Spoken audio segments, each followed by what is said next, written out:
mga puno pa kaya silang aakyatin? May mga ilog pa kayang lalangoyan?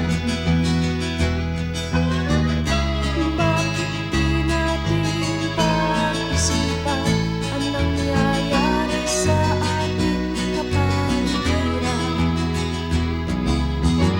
Hindi nga masama ang pag-unlad kung hindi nakakasira ng kalikasan. Darating ang panahon, mga ibong dala ay wala na madadapuan. Mastan mo ang mga punong dati ay kay tapat, ngayon namamatay dahil sa ating kalokohan.